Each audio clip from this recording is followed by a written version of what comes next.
না করে যমুনা অভিমুখে ঘিরাও করে আমি আমার মা আত্মহত্যার পথ বেছে নিব।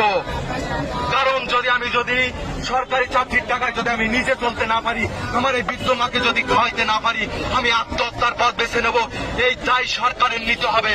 প্রিয় ভাইয়েরা, এই দায় সরকারের নিতে হবে। কেন আমি সরকারি ডিউটি করার পর আমার হকারি করতে হবে? এটা দেশের জন্য লজ্জার, পৃথিবীর জন্য লজ্জার, বাংলাদেশের জন্য লজ্জার।